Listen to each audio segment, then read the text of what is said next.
We spent 4 episodes talking about road rage, how it's defined legally and behaviorally, how it's studied in neuroscience and psychology, tools from science and Buddhist teachings for victims, and which countries have more road ragers. Today we finally come to who's more susceptible to acting out road rage. We actually already covered this in my first road rage episode. It's those with high trait anger and intermittent explosive disorder. And I'll share the most potent solution straight away, since both high trait anger and IED are strongly associated with trauma exposure, particularly childhood adversity and cumulative stress. Trauma-informed approaches that work with the body and the narrative, including EMDR and somatic therapy, address the layer where the dysregulation was originally organized. Cognitive approaches alone often cannot reach this. Intermittent explosive disorder is a psychiatric term. It often sits at the more severe end of the road rage continuum. IED describes what happens when the regulatory system fails entirely. It's defined in the DSM-5 as a psychiatric disorder characterized by recurrent, impulsive, aggressive outbursts that are disproportionate to the situation and are not better explained by another mental disorder. The University of Chicago has been a leading center for IED research, and researchers there have explicitly identified road rage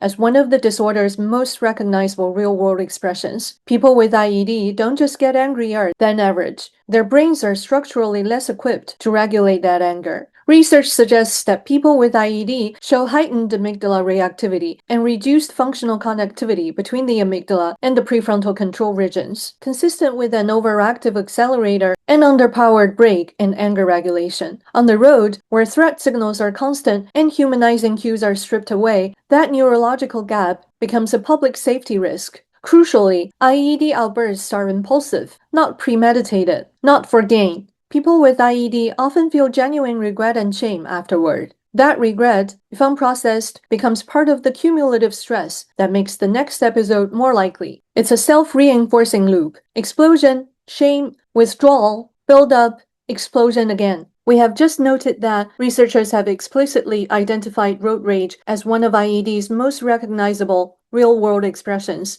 Does this imply that higher rates of road rage overlap with higher rates of IED? A 2025 systematic review and meta-analysis across 29 studies in 17 countries identified the strongest risk factors for IED globally as male gender, younger age, trauma exposure, with a dose-response relationship, meaning more trauma equals higher IED risk, and psychiatric comorbidities. South Africa has reported relatively high IED rates in prior studies. The 2009 South African Stress and Health Study found 9.5% for 12-month broad IED, though a later correction adjusted this to lower estimates. Even with corrected numbers, South Africa's IED rates remain among the higher reported globally, which overlaps with the same regions identified for high aggressive driving. We talked about which countries have relatively higher rates of road rage in my last episode. Check it out if you're interested. So yes, the cultures and regions with the highest road rage rates do tend to overlap with the conditions that produce higher IED prevalence, specifically chronic trauma, structural inequality, and poverty. The connection is not cultural in the sense of ethnicity or national character. It's structural. Where people are exposed to more cumulative trauma and adversity, IED rates rise. Now let's turn to high trait anger, which is a psychological term. It describes a stable personality dimension on how frequently and intensely someone experiences anger. Unlike IED, which is defined in the DSM-5 as a psychiatric disorder, high trait anger is studied in personality and social psychology. Research summarized by the American Psychological Association and in peer-reviewed driving psychology studies suggests that drivers high in trait anger are significantly more likely to engage in aggressive driving behaviors. This tendency is strengthened by a lack of regulatory strategies, emotional clarity, impulse control, and acceptance of emotions, all of which are positively associated with aggressive driving. Hostile driving behaviors have small to medium positive association with beliefs or perceptions about not being taken seriously, suffering from unfairness or injustice, a lack of justification, being criticized, and having one's entitlement violated.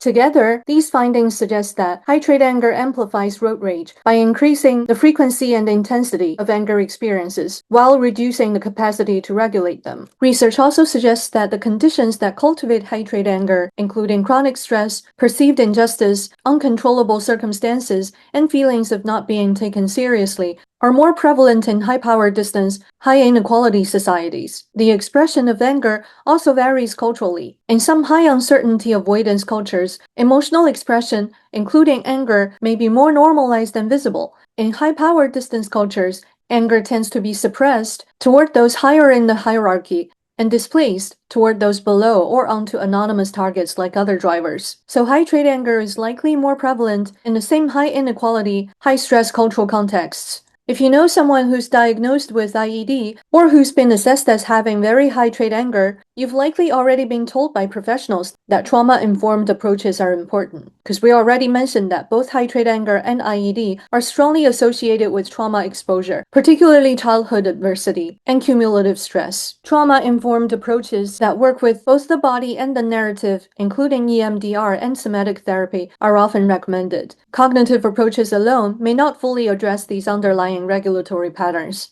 If you find this useful, hit like and subscribe. I'll share some in-the-moment anger management tools tomorrow, and I'll also dive into treatment plans for IED and high-trait anger, simply because I am interested. If you're interested too, subscribe and stay tuned. And thank you. Your curiosity and willingness to translate anger are received and appreciated.